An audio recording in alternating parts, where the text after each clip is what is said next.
మొత్తం ఈ జాతిపిత డాక్టర్ బిఆర్ అంబేద్కర్ అవుతాడని చెప్పేసి గాంధీ ఎర్రవాడ జైల్లో కూర్చొని అంబేద్కర్ కు వ్యతిరేకంగా ఆమరణ దీక్ష చేసిన దొంగ.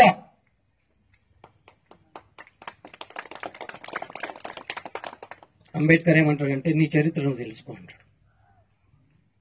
నీ చరిత్ర ఏందో తెలుసుకోగలిగితే భవిష్యత్తును నిర్మించుకోగలుగుతావు అని చెప్తాడు. ఎస్, నా చరిత్ర నేను తెలుసుకున్నా. మా తాతలు ముత్తాతలు బుడ్డ కోసి కట్టుకుంటారు. దొరల పెంట ఎడ్ల కాడ గోదల కాడ వాళ్ళ దొడ్ల జీతం ఉంటూ దొరలేసిన ఎంగిలి వెతుకులు తింటూ పెండల పొరుగు లెక్కల బతికినారు. అది మార్చాలని చెప్పేసి అంబేద్కర్ గారు ఈ దేశంలో బహుజన కులాలకు ఇచ్చిన హక్కులను మేము చదవడం వల్లనే ఇవాళ పటేళ్లతో సమానంగా కూర్చోగలుగుతున్నాం. ఇది అంబేద్కర్ ఇచ్చినటువంటి స్వతంత్రం, అంబేద్కర్ ఇచ్చినటువంటి సమానత్వం.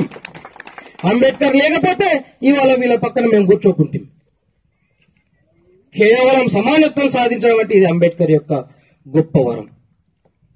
కానీ ఇవాళ రివర్స్ జరుగుతూ ఉంది.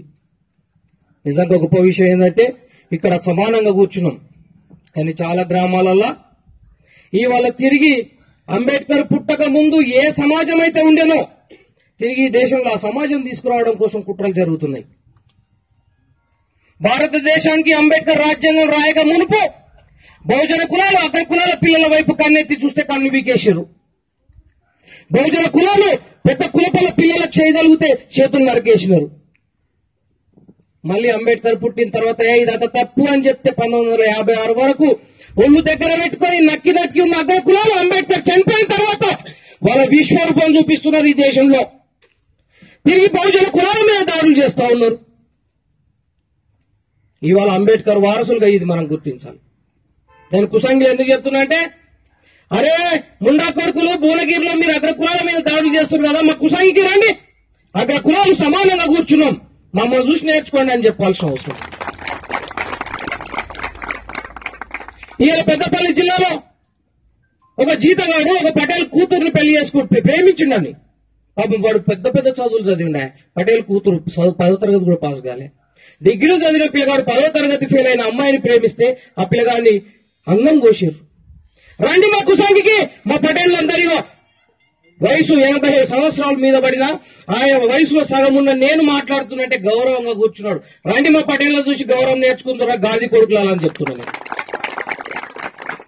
ఎస్, సమాజం మారుతా ఉంది.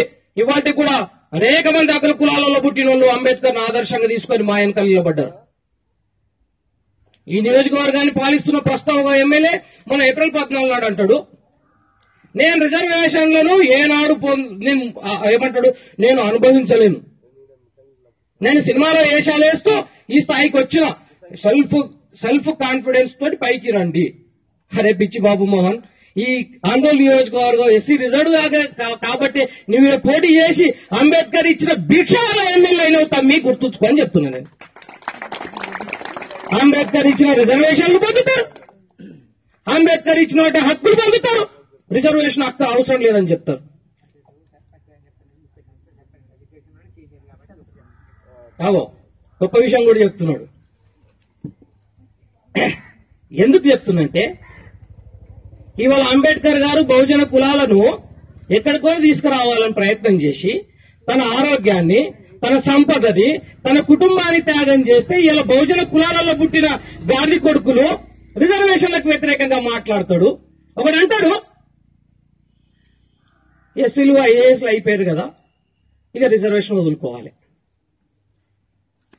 ఇప్పుడు మా అమృతరావు సార్ ఏడి ఉన్నాడు, మా సార్కు కొడుకున్నాడు, ఈయన ఎస్సీ మాదిగా